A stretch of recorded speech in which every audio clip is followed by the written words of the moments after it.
Assalamualaikum warahmatullahi wabarakatuh. Alhamdulillah rabbil alamin wassalatu wassalamu ala asyrafil anbiya'i wal mursalin sayyidina wa maulana Muhammadin wa ala alihi wa sahbihi ajmain. Qala Allah ta'ala fil Qur'anil Karim, a'udzu billahi minasyaitonir rajim, ya ayyuhalladzina amanu taqullaha wal tanzur nafsum ma qaddamat lighad wattaqullaha innallaha khabirum bima ta'malun. Baik, Bapak Ibu rahmatullah subhanahu wa ta'ala, kita lanjutkan pembahasan kita tentang kitab salat ya. Terakhir kita membahas kemarin tentang tata cara sholat sampai salam ya. 2 pertemuan kita membahas, 3 pertemuan berarti ya. Pertemuan pertama kita membahas tentang muqaddimah sholat, kemudian di 2 pertemuan terakhir kita membahas tentang tata cara sholat gitu ya. Dan hari ini kita coba akan membahas tentang sholat berjamaah gitu ya. Seperti apa sih sholat berjamaah itu? Kemudian yang berikutnya adalah kita coba akan baca hadis-hadis Nabi SAW yang berbicara tentang setelah sholat itu apa yang harus dilakukan. Nah, kalau kita berbicara tentang sholat, maka ada beberapa riwayat yang disampaikan oleh Al-Hafidz Ibnu Hajar Al-Asqalani kaitan dengan hal-hal yang dilakukan setelah sholat. Yang pertama adalah para ulama sepakat setelah sholat itu berzikir. Cuman memang yang jadi perbedaan di kalangan para ulama setelah sholat itu berzikir atau berdoa. Maksudnya apakah cukup berzikir saja atau juga berzikir dan berdoa? Jadi kalau berzikir para ulama sepakat bahwa selesai sholat kita berzikir. Nah, di awal saya sampaikan kaitan dengan etika berbeda pendapat. Nah, apa sih yang melatar belakangi perbedaan pendapat di kalangan para ulama setelah sholat itu berzikir atau berdoa? Tadi saya sampaikan kalau berzikir udah clear bahwa setelah sholat itu berzikir. Tapi kalau berdoa, memang ada terjadi perbedaan di kalangan para ulama. Nah, salah satu yang menyebabkan perbedaan pendapat itu adalah kata-kata duburo. Ya, kata-kata duburo. Nah, duburo ini, sebagian ulama memahami duburo ini adalah akhir sholat sebelum salam. Dan ulama lain mengatakan duburo ini adalah setelah sholat, maaf, akhir sholat tapi setelah salam. Jadi duburo itu sebelum salam atau setelah salam, itu yang jadi perbedaan. Rasul pernah ditanya, kapan doa yang mustajab? Rasul menjawab 2 hal. Satu adalah, kapan doa mustajab itu kata Rasulullah SAW? Yang pertama adalah jaufil lail akhir. Setengah malam terakhir. Ya, wabil khusus di sepertiga malam terakhir. Yang kedua adalah duburo kulli sholatin maktubah. Nah, duburo di sini adalah apakah duburo ini setelah sholat atau sebelum salam. Jadi apakah setelah salam artinya selesai sholat atau sebelum salam. Sebagian ulama memahami duburo ini adalah sebelum salam. Sehingga kalau kita mau berdoa, berdoalah sebelum salam. Setelah fil alamina innaka hamidum majid, silahkan berdoa di situ. Makanya Al-Hafidz Ibnu Hajar Al-Asqalani di dalam kitab Bulughul Maram contoh di sini mengajarkan doa. Allamani du'aan ad'u bihi fi sholati. Alimni du'aan ad'u bihi fi sholati. Abu Bakar As-Siddiq pernah meminta doa, ya Rasulullah, ajarkan kepada saya doa yang akan saya baca ketika saya sedang sholat. Apa jawab kata Rasulullah? Qala, Rasul menjawab, qul, katakan wahai Abu Bakar. Allahumma inni dhalamtu nafsi dzulman katsira wa la yaghfiru dzunuba illa anta faghfirli maghfiratan min indika warhamni innaka antal ghafurur rahim. Ini kan doa yang diajarkan oleh siapa? Oleh Rasulullah SAW kepada sahabat Abu Bakar. Ini kapan dibacanya? Setelah fil alamina innaka hamidum majid. Nah, atau dalam doa lain, idza tasyahhada ahadukum falyasta'id billahi min arba. Apabila kamu telah bertasyahud, artinya telah selesai tasyahud, maka hendaklah kamu memohon perlindungan kepada Allah dengan memohon 4 perlindungan. 1, Allahumma inni a'udzubika min adzabi jahannam. Ya Allah, aku memohon perlindungan kepadamu dari siksa neraka jahanam. Ini yang pertama. Yang kedua, wa min adzabil qabri, siksa kubur. Yang ketiga, wa min fitnatil mahya wal mamat. Ujian atau fitnah kehidupan dan fitnah kematian. Yang terakhir adalah wa min syarri fitnatil masihid dajjal, dan yang keempat adalah fitnah al-masih ad-dajjal. Inilah sebagian ulama yang mengatakan bahwa duburo itu adalah sebelum salam. Sehingga kalau mau berdoa sebelum salam itu. Tapi ulama lain mengatakan duburo itu adalah maknanya setelah salam. Maka ada sebagian ulama mengatakan setelah sholat itu berzikir saja, tidak perlu berdoa. Kalau berdoa mah sebelum salam. Tapi ulama lain mengatakan duburo itu maknanya adalah setelah salam. Ini salah satunya. Anna Nabi sallallahu alaihi wasallam kana yaqulu fi duburi kulli salatin maktubah. Nabi biasa membaca di setiap usai sholat fardu. Bacaannya adalah la ilaha illallah wahdahu la syarikalah lahul mulku wa lahul hamdu wa huwa ala kulli syai'in qadir. Kemudian Allahumma la mani'a lima a'taita wala mu'tiya lima mana'ta wala yanfa'u dzal jaddi minkal jadd. Ada riwayat lain mengatakan wala radda lima qadaita wala yanfa'u dzal jaddi minkal jadd. Nah, ini adalah kaitan dengan apa dengan tadi. Jadi kalau kita selesai sholat baca la ilaha illallah wahdahu la syarikalah lahul mulku wa lahul hamdu wa ala kulli syai'in qadir. Allahumma la mani'a lima a'taita wala mu'tiya lima mana'ta wala yanfa'u dzal jaddi minkal jadd. Nah, di sini kan duburo di sini artinya setelah sholat kan. Coba kita baca ini artinya. Kita baca artinya ini ya. Ya Allah malamani'a. Ya Allah, tidak ada yang bisa mencegah apa yang Engkau berikan dan tidak ada yang bisa memberi apa yang Engkau cegah. Harta kekayaan seseorang tidak bermanfaat untuk menyelamatkan diri dari siksamu. Kira-kira ini zikir atau doa? Doa kan? Berarti ini pertanyaannya dibaca sebelum salam atau setelah salam? Setelah. Nah, inilah diantara dalil bahwa setelah sholat salam itu ya berzikir ya berdoa. Walaupun tadi ya ada riwayat lain. Nah, ini kembali kata duburo, coba lihat. Anna Rasulullah kana yata'awwadzu bihinna duburo kulli sholatin. Bahwasanya Rasul biasa berlindung dengan kalimat berikut di setiap usai sholat. Jadi sekali lagi kata-kata duburo di sini. Nah, duburo di sini maknanya apakah sebelum atau setelah salam. Ini adalah kaitan dengan ini. Kemudian dalam hadis Sauban disebutkan Rasul kalau selesai salam itu idan sarafa min sholati, kalau Rasul selesai salat istaghfarallahu salasan. Rasul mengucapkan istighfar 3 kali. Memang ada riwayat istighfar cukup astaghfirullah. Tapi ada riwayat lain mengatakan astaghfirullahal azim. Mangga lah enggak usah ribut gitunya. Oh, ini istighfar astagfirullah atau astagfirullahaladzim. Mangga silahkan. Anu salah manaon? Geus salat ngadon ribut astagfirullah atau astagfirullahaladzim. Itu yang repot, maka malah setelah salat malah ribut. Ya udah, antum baca istighfar astagfirullah silahkan, mau baca astagfirullahaladzim juga enggak usah bingung-bingung lah, silahkan aja.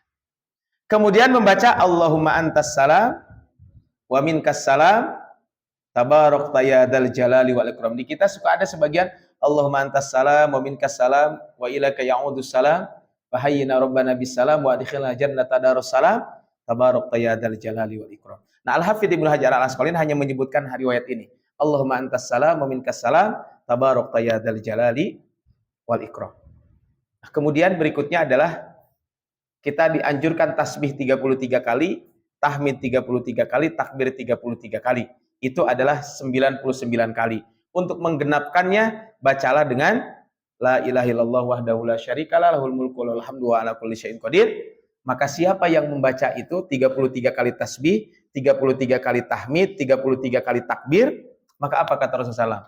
Tambah untuk menyempurnakan 100 dengan la ilaha illallah wahdahu la syarikalah lahul mulku wa lahul hamdu wa ala kulli syai'in qadir, akan diampuni dosa kita walaupun sebesar buih di lautan.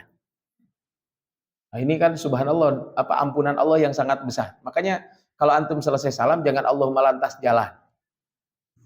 Kan suka ada kan assalamualaikum langsung main apa gitu. Jangan. Justru antum selesai salam itu adalah membaca ini. Enggak butuh lama kok. Subhanallah 33 kali, alhamdulillah 33 kali, Allahu akbar. Ustaz, apakah harus duduk di masjid? Bagusnya duduk di masjid. Ustaz, gimana kalau saya sedang jaga fotokopi gitu ya? Beres sholat langsung lari ke tempat fotokopi, boleh. Antum sambil fotokopi, subhanallah, subhanallah. Boleh, nggak apa-apa. Atau antum kebetulan punya anak kecil gitu ya di rumah. Kalau sholat di masjid terlalu lama, Nanti antum jadi masalah gitunya. Jadi gimana? Ya udah, antum beres sholat, assalamualaikum, semua langsung pulang ke rumah. Karena contohnya di rumah ada yang sakit, ya udah baca subhanallah, subhanallah, nggak apa-apa. Dibacanya adalah setelah itu. Tapi lebih utama apa? Di masjid langsung. Jadi di masjid langsung membaca itu. Antum bisa sambil jalan nggak apa-apa. Tapi lebih utama adalah tadi. Nah, jadi subhanallah 33 kali, alhamdulillah 33 kali, kemudian Allahu Akbar 33 kali. Sempurnakan dengan la ilaha illallah dan seterusnya. Nah, kemudian dalam riwayat lain mengatakan Allahu Akbarnya 34 kali. Jadi Allahu Akbarnya berapa? 34 kali. Nah, kemudian dianjurkan kita membaca doa ini. Mu'ad, saya berwasiat kepada engkau, kalau kamu selesai sholat, jangan lupa membaca zikir ini. Zikirnya apa? Allahumma a'inni ala dzikrika wa syukrika wa husni ibadah. Jadi Allahumma a'inni ala dzikrika wa syukrika wa husni ibadatika. Inilah salah satu dalil bahwa setelah salam itu kita membaca apa? Membaca doa. Kemudian tambahkan dengan ayat kursi. Jadi antum selesai sholat itu, di samping Allahumma la mani alim apa? Contohnya dimulai dengan astagfirullah, Allahumma antas salam, Allahumma la mani lima ataita, subhanallah 33 kali, alhamdulillah 33 kali, Allahu Akbar 33 kali, atau Allahu Akbarnya berapa? 34 kali, maka apa? Kemudian kita akan diampuni dosa-dosa kita walaupun sebesar buih di lautan.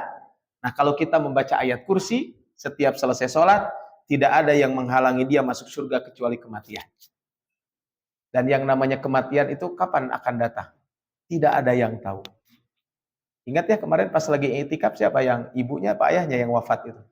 Saya pas ngisi ingat waktu itu ya ada ya, pas saya ngisi itu kan ada yang wafat kan izin pulang duluan. Kan pas ya, itu ya. Pulang ke Jawa Timur ya kalau nggak salah. Apa kemana?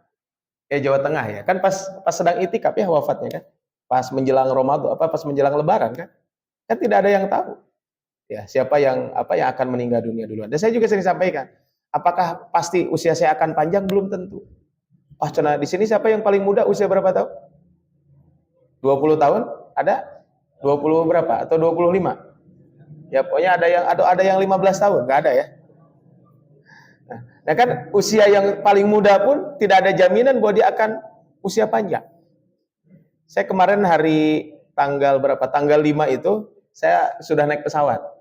Sudah di atas pesawat, sudah siap terbang.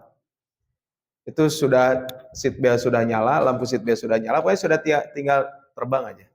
Tapi kok ini tidak terbang-terbang. Sampai saya tuh tidur, ada saya di belakang kosong kan, saya tidur aja sendiri. Pas bangun, kok belum terbang juga. Saking ngantuk. Saya tidur belum terbang juga. Ternyata setelah 2 jam nunggu di pesawat, disuruh keluar lagi dari pesawatnya. Bapak Ibu mohon maaf karena delay, Bapak Ibu silahkan menunggu di ruang tunggu sampai nunggu informasi berikutnya. Kita nunggu di ruang tunggu di luar gitu ya.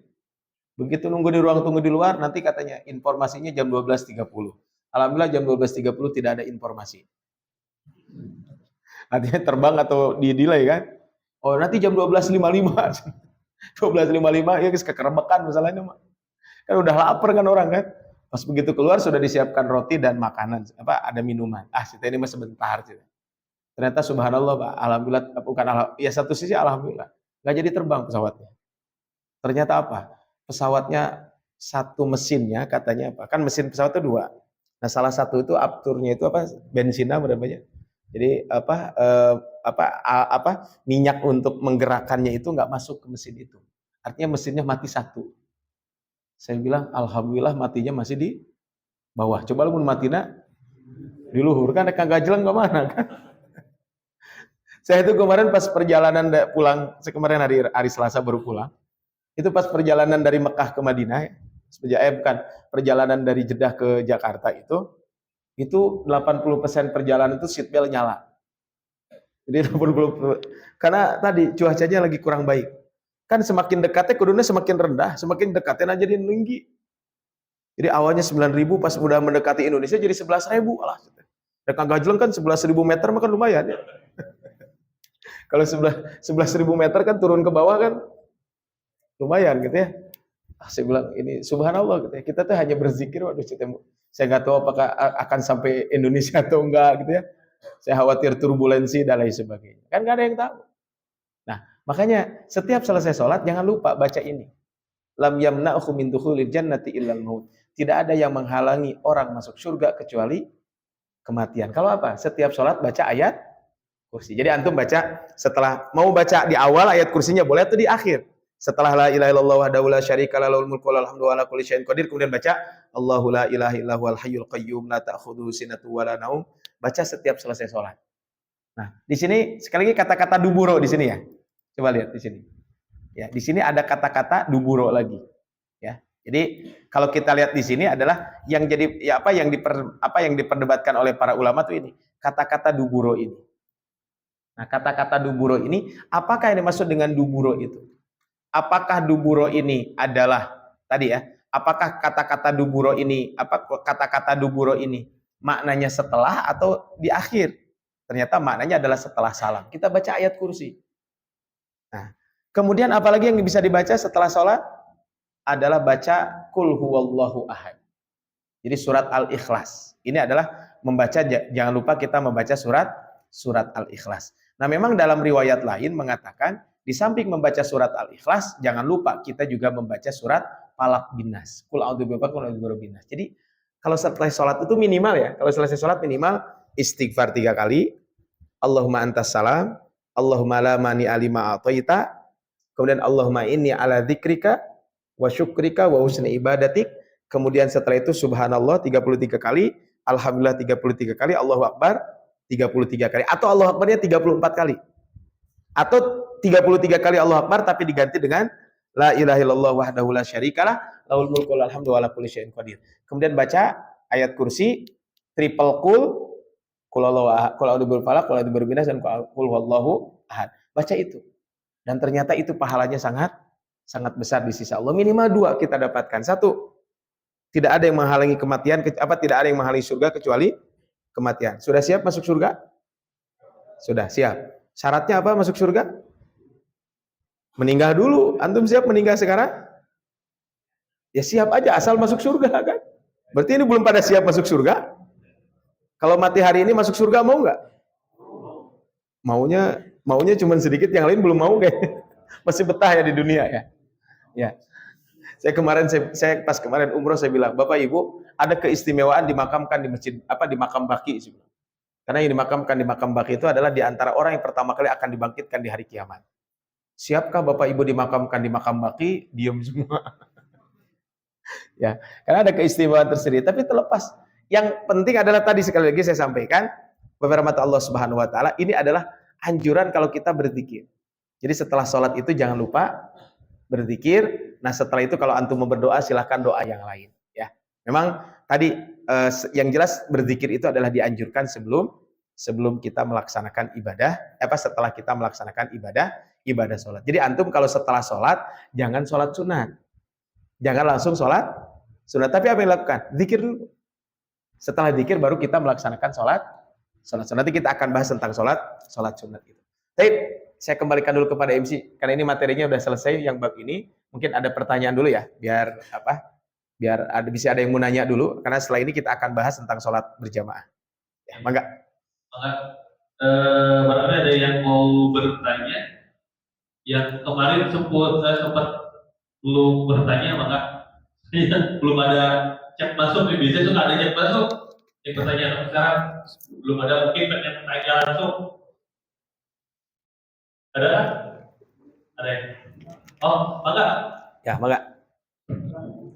Boleh, mangga.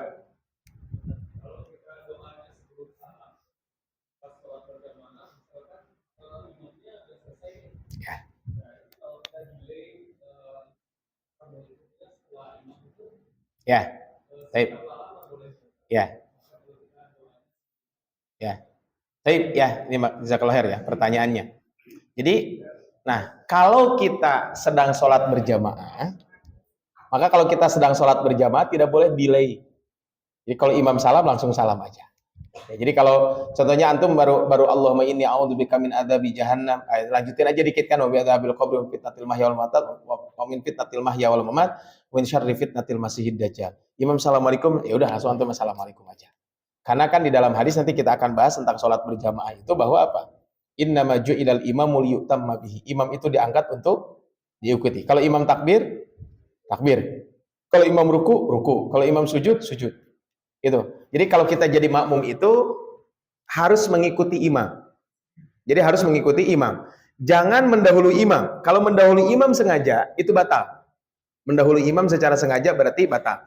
Kalau berbarengan dengan imam dimakruhkan. Kalau terlalu lambat dari imam dengan sengaja, itu sebagian ulama bisa membatalkan. Jadi kalau terlalu lama, ya cuman kalau contoh antum baru baca Allahumma inni a'udzubika min adzabi jahannam. Imam assalamualaikum, ya udah antum lanjutin aja sampai selesai doa itu. Tapi jangan ditambah doa yang lain. Itu ya. Jadi delay-nya itu jangan terlalu lama gitu ya. Termasuk ketika sujud. Nah, sering saya lihat itu justru bukan ketika tahiyat, yaitu ketika sujud. Sujudnya lama, ketika sujud lama gimana? Ya, dia nggak bangkit dari sujud, terus aja sujud. Nah, akhirnya apa? Padahal imam sudah bangkit dari sujud. Itu ya. Ya kalau delay sejenak mungkin antum menyelesaikan doa yang pendek nggak apa-apa. Tapi kalau antum doanya panjang gitu ya, itu tentu tidak dibenarkan. Ya, wallahu a'lam. Ada yang lain? Enggak? Ada yang mau langsung untuk ke pertanyaan chat? Oke, baik. Saya baca dulu untuk yang sudah bertanya lewat chat WhatsApp. Yang pertama, Assalamualaikum Ustaz. Lengkap gerakan yang bukan bagian dalam sholat ada ketentuannya. Ada ketika sholat wajib, saya lupa mematikan ada dering yang kadang berbunyi dan mengganggu kehusuan. Apa yang sebaiknya saya perbuat? Itu yang pertama.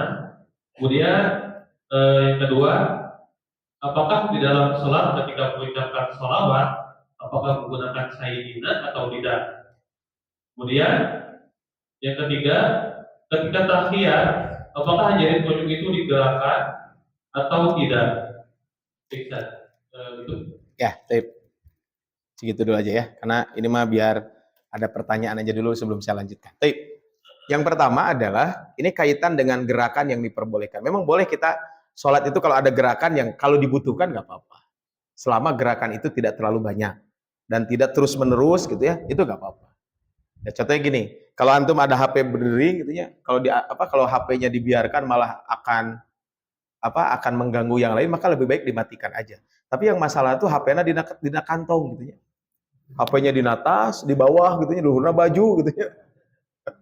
Antum tuh kudu ngabudalkeun baju itu mah jangan ya.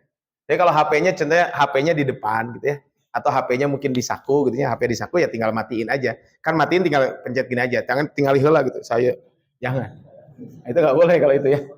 Jadi kalau HP berdering di saku atau di mana gitu ya, dan itu memang dalam jangkauan antum memudahkan untuk menjangkau, maka dimatikan aja dulu. Tapi kalau di dalam tas, tasnya di pinggir, itu yang nggak boleh. Nah, yang nggak boleh gerakan itu adalah ada gerakan yang membatalkan. Kapan gerakan membatalkan itu? Gerakannya sampai memutar, jadi membelakangi kiblat. Itu nggak boleh. Jadi kalau gerakannya sampai membelakangi kiblat dan gerakan dibarengi dengan suara, itu nggak boleh. Ya, contohnya kan kalau di depan kosong kan kita boleh maju.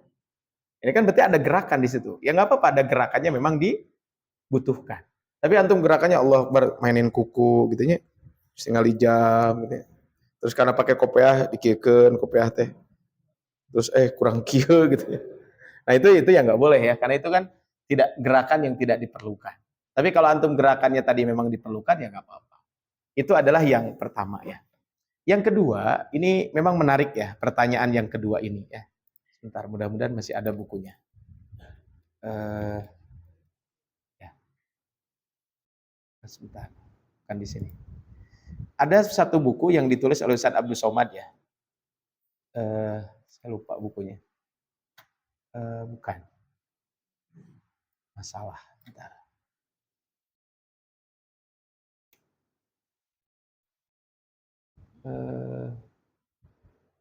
Nggak ada ya. Berapa sih 27 ya? Oh ini, sebentar.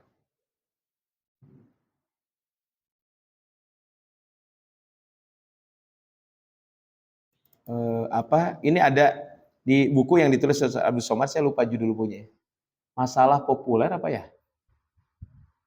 Sebentar, saya agak lupa judul bukunya.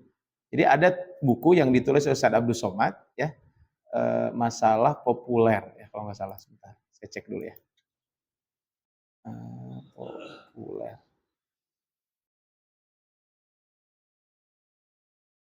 Ya. Tapi di Ustadz Abdul Somad itu punya buku. Bukunya itu adalah kalau nggak salah berapa ya? 27 masalah populer yang terjadi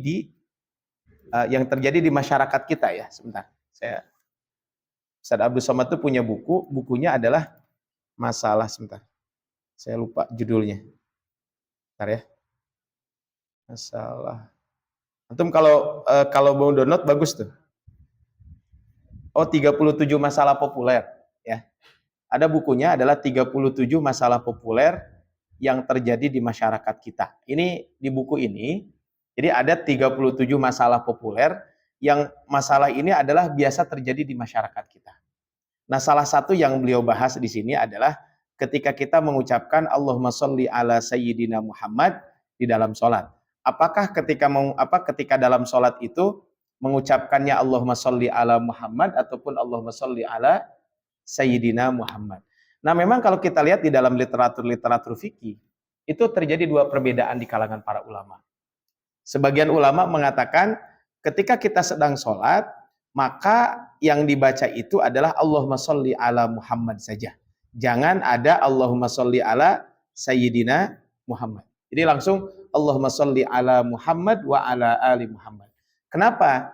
Karena di dalam kitab Bulughul Maram ya Al-Imam An-Nawawi rahimahullahu taala Al-Hafidz Ibnu Hajar Al-Asqalani menyebutkan Rasul ketika mengajarkan doa sholawat yaitu dengan doa Allahumma sholli ala Muhammad. Tapi ulama lain mengatakan menggunakan Allahumma sholli ala sayyidina. Kenapa? Karena ada beberapa riwayat. Di antaranya adalah ana waladu sayyidi Adam. Aku ini adalah anak keturunan Adam, sayyidi bani Adam. Jadi ada kata-kata sayyidi. Nah, sayyidi inilah yang dijadikan rujukan oleh para ulama kaitan dengan berarti mengucapkan sayyidina itu adalah dibolehkan di dalam sholat. Sebentar, ini saya bacakan ya. Berzikir menggunakan tasbih, sebentar, tasyid ya. Tawassul, sebentar, kok sini. Bentar. Ini di buku ini Ustadz Abdul Somad beliau menyampaikan sebentar. Mana ya? Malam nisfu Sya'ban, talqin, baca surat, tawasul, khutbah, sholat di masjid ada kubur, qunut subuh, bersalaman setelah sholat, sifat qobliyah, zikir jahar setelah sholat, berdoa setelah sholat. Nah, ini tadi yang disampaikan ya. Nanti kita akan bacakan coba. Berdoa setelah sholat, kemudian berzikir menggunakan tasbih, mengangkat tangan ketika berdoa, mengusap wajah setelah berdoa, malam nisfu Sya'ban. Oh, ini as-siyadah. Baik, ya. Saya bacakan di sini ya. Ada orang yang sangat anti dengan kata sayyidina. Sampai-sampai seorang jamaah mengaku, Ustadz ketika saya memutar CD ceramah Ustadz, saudara saya yang mendengarkan langsung menyuruh saya untuk mematikan. Karena Ustadz menyebutkan sayyidina Muhammad itu adalah di awal ceramah, itu termasuk bid'ah. Maka kata beliau, kata sayyidina yang berarti tuan atau pemimpin bukanlah kata yang dibuat-buat generasi belakangan. Rasul sendiri mengatakan ya, dalam sebuah hadis ya, kaitan dengan kumu ila sayyidikum. Berdirilah kalian kepada pemimpin kalian. Jadi sayyid itu ada. Kemudian disebutkan di dalam Al-Qur'an, di dalam surat Ali Imran ayat 39, fanadathul malaikatu wa huwa qa'imun yusalli fil mihrab anna Allah yubashshiruka bi Yahya musaddiqan bi kalimatin minallahi wa sayyidan. Jadi ada kata-kata sayyidah. Kemudian ana sayyidu waladi Adam yaumal qiyamah. Aku adalah pemimpinnya anak cucu Adam pada hari kiamat. Kemudian ini adalah di antara dalil-dalil yang menyebutkan tentang dan sangat banyak dalil yang menyebutkan tentang itu. Nah, kemudian di ujung ya beliau menyebutkan beberapa perkataan para ulama kaitan dengan sayyidina. Ini kemudian bagaimana ungkapan sayyidina di dalam sholat? Kata beliau, bagi orang yang sedang melaksanakan sholat pada saat tasyahud dan pada saat membaca sholawat Ibrahimiyah dianjurkan agar membaca sayyidina sebelum menyebut Nabi Muhammad. Maka dalam sholawat Ibrahimiyah kita diucapkan lafaz Allahumma sholli ala sayyidina Muhammad. Kenapa? Karena sunnah tidak dapat diambil dari perbuatan Rasul, akan tetapi juga diambil dari ucapan beliau. Dan beliau mengatakan ana sayyidu waladi bani Adam. Itu kata beliau kaitan dengan bab ini.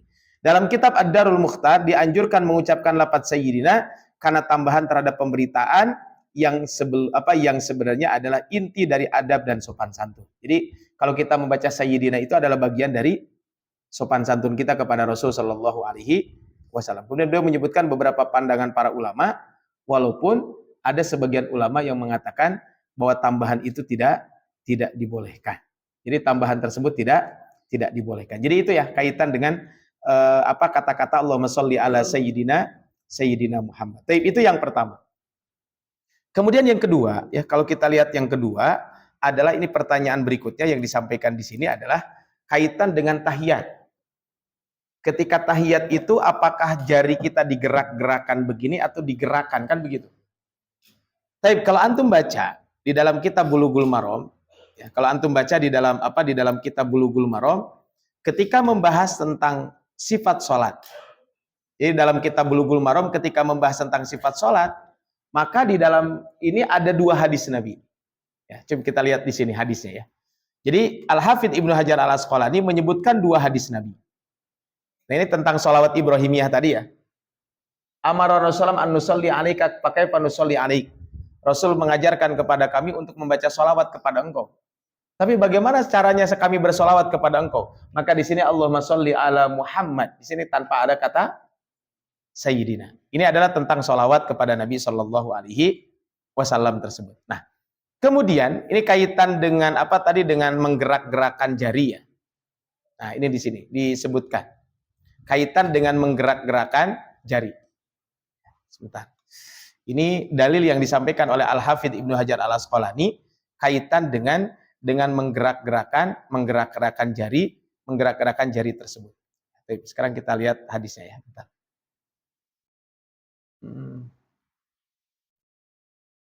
Hatta yastawiya qa'ida.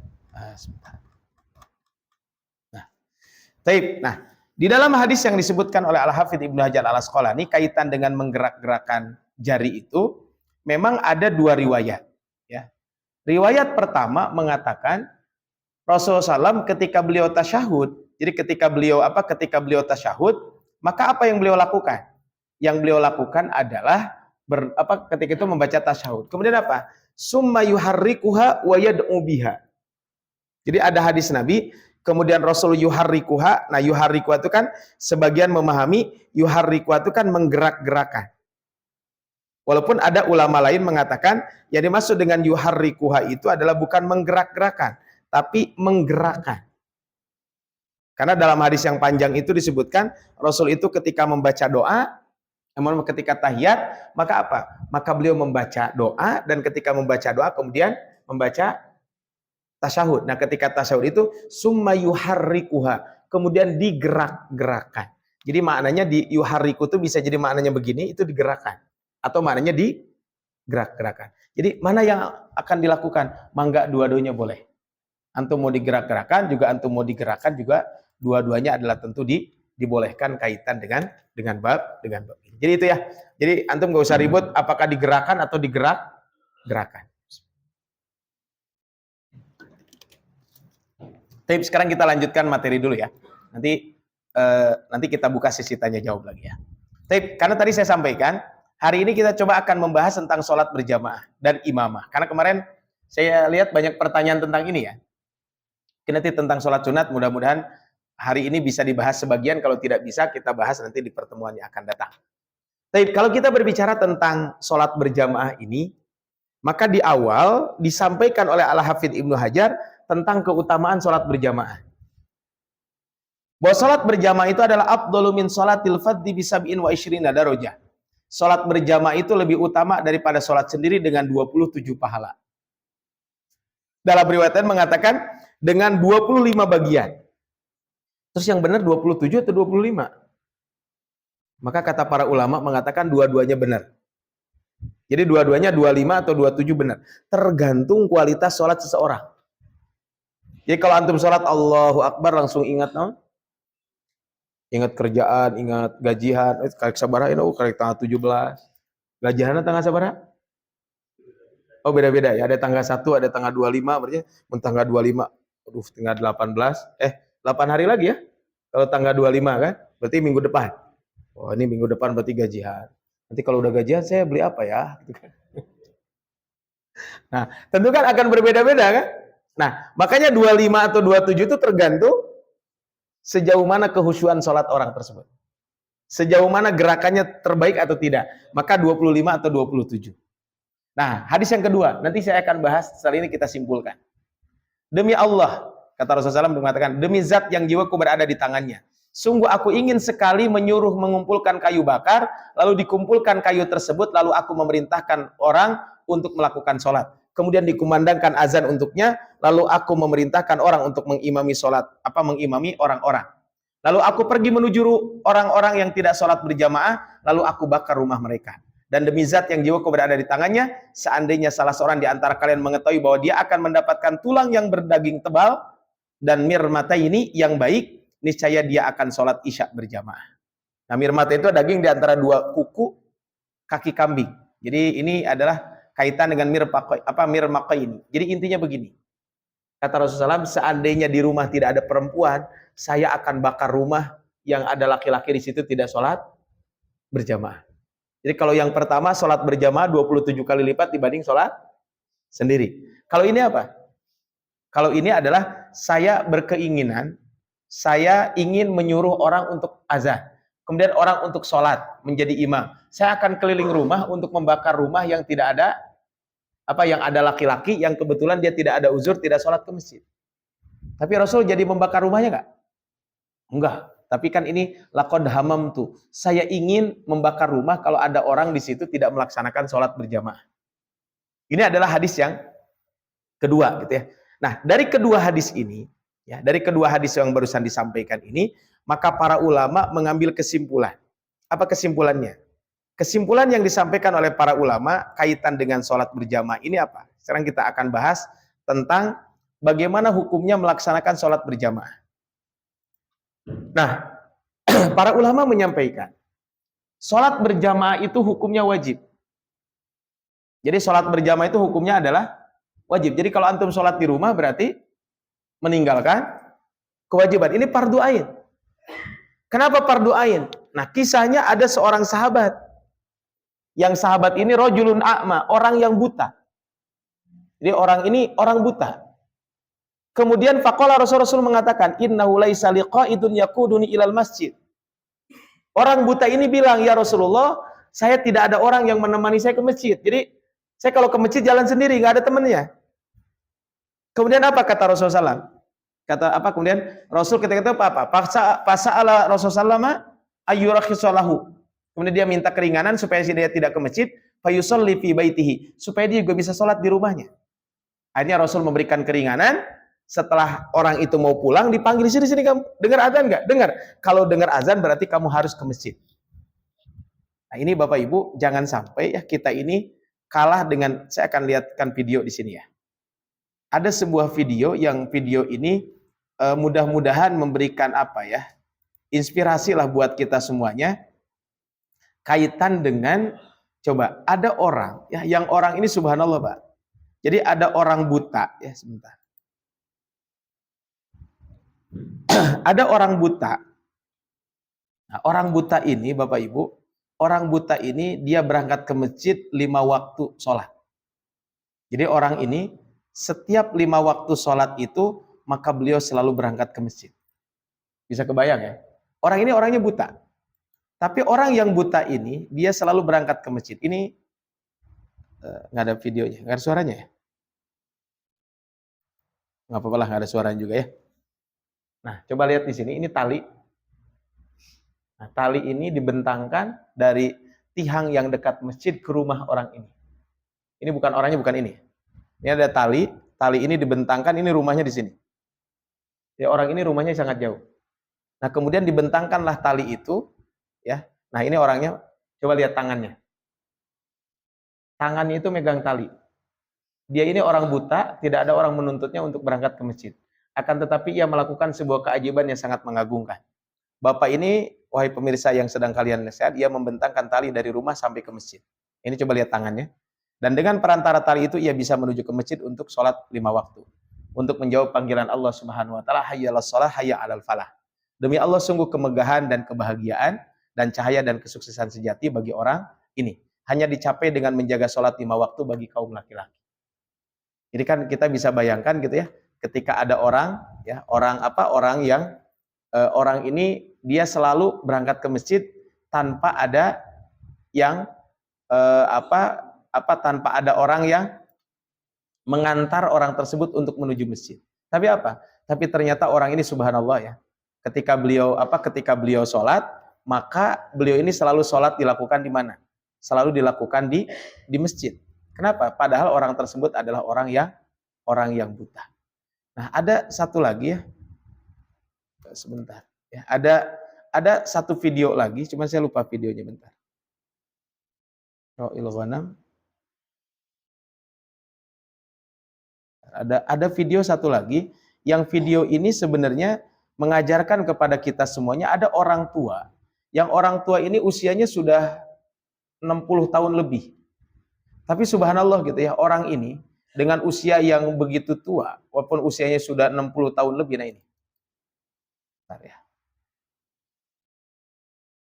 Ya. Ada orang tua, ya, orang tua ini, nah ini, namanya Abdullah.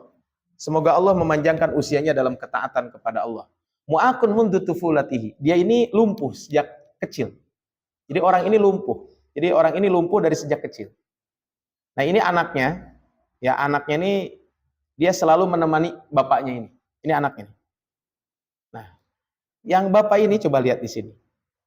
Bapak ini, Abdullah ini, seluruh sholatnya dilakukan di masjid. Antum bayangkan. Jadi seluruh sholatnya dilakukan di mana?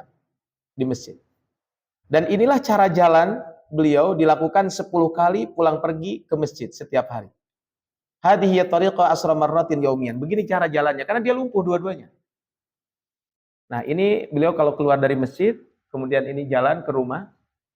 Dan antum perlu diketahui kalau di Arab itu kalau sudah panas itu bisa sampai 50 derajat Celcius. Dan antum jangan coba-coba kalau musim panas di sini, antum tidak pakai sendal. Ya, makanya di Masjidil Haram itu saya kemarin lihat di pesawat itu pas lihat ada tentang Masjid Nabawi dan Masjidil Haram. Ya, kalau antum pas umroh atau haji di Masjidil Haram atau Masjid Nabawi, kalau antum ketemu dengan keramik yang warna putih, antum nggak pakai sendal aman. Walaupun panas menterang-mentering jam 12 siang, antum nggak usah pakai sendal nggak apa-apa. Makanya kalau di pelataran Masjidil Haram atau di tempat tawaf itu, kalau antum di tempat tawaf, walaupun antum tidak pakai sendal, itu tidak akan kepanasan. Tapi kalau antum menginjak menginjak keramik atau tehel yang selain warna putih, ada yang warna hitam, antum kalau musim panas injek cobain. Itu bisa-bisa kaki kita melepuh, saking panasnya. Nah, ini bisa dibayangkan. Beliau ini usianya sudah apa? Kata beliau, saya selama 77 tahun melaksanakan sholat seperti ini tidak pernah merasa lelah dan capek. Maksudnya bolak-balik setiap hari 10 kali. Saya belum pernah merasakan kecapean. Bahkan kata beliau, ini satu kenikmatan tersendiri dalam kehidupan saya bisa sholat di masjid setiap hari. Ya, ini adalah kaitan dengan apa Bapak Abdullah yang barusan disampaikan. Ini coba lihat, ini jalannya. Antum bisa bayangkan gitu ya. Saya membayangkannya kalau sudah musim panas. Dan antum bayangkan kalau sudah musim dingin. Di sini yang pernah dulu siapa yang pernah tahun berapa tuh yang saya pernah ngisi acara di mana itu teh? Ciwidey ya?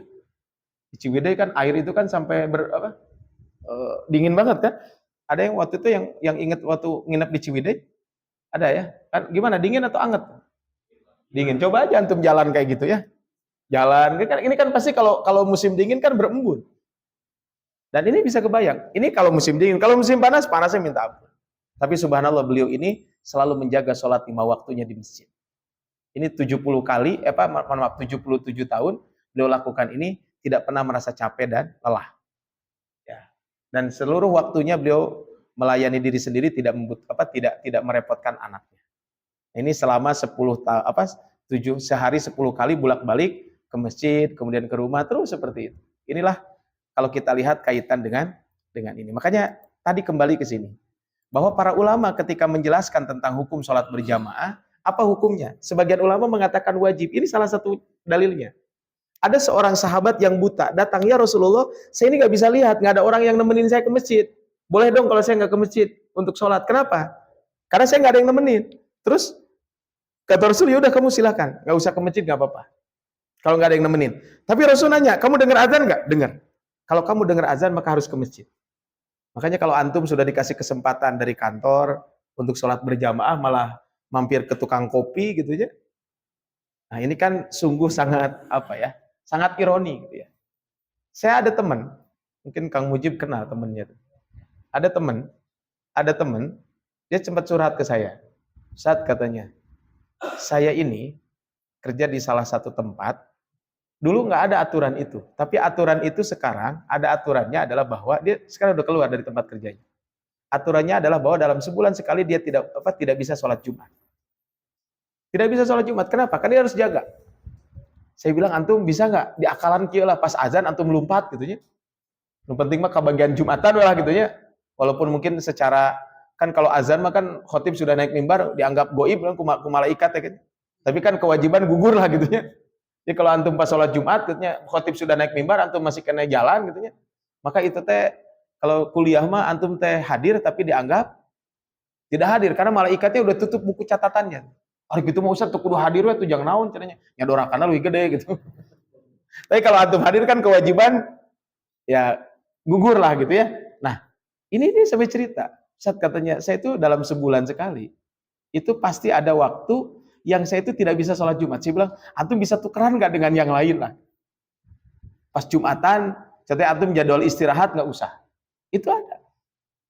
Nah, antum di sini alhamdulillah bisa sholat.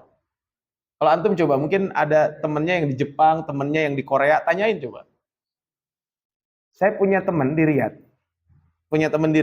Dulu dia orang Depok. Dulu waktu saya kuliah beliau kerja di Riyadh. Kemudian beliau pulang, jadi saya pulang beliau juga pulang. Nah, ketika itu akhirnya beliau ngambil S2 di Korea. Dan sekarang balik lagi ke Riyadh, kerja lagi di Riyadh. Nah, ada hal yang menarik ya. Jadi kalau untuk sholat Jumat saja katanya, untuk sholat Jumat itu harus naik kereta. Ya mau naik kereta, jadi antum teh jalan kaki dulu gitu ya. Jadi kalau mau Jumatan tuh naik kereta, mungkin sholatnya di Kota Baru berarti. Naik kereta. Itu untuk sholat Jumat saja. Akan bisa dibayangkan. Nah, ini betapa nikmatnya kalau kita diberikan kesempatan oleh kantor, oleh tempat kerja kita untuk sholat. Dan kita sehat.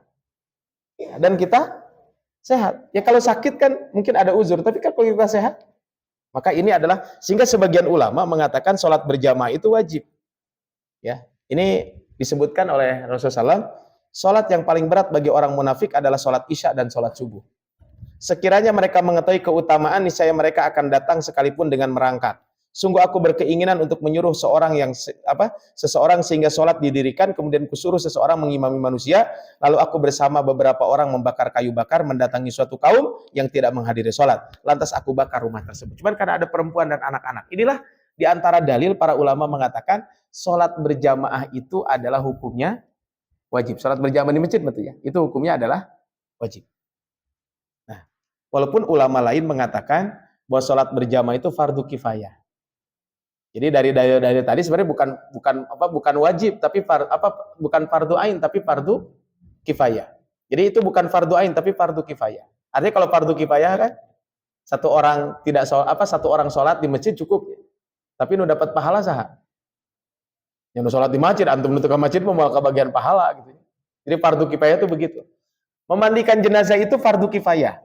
Tapi kalau antum tidak memandikan jenazah dapat pahala enggak?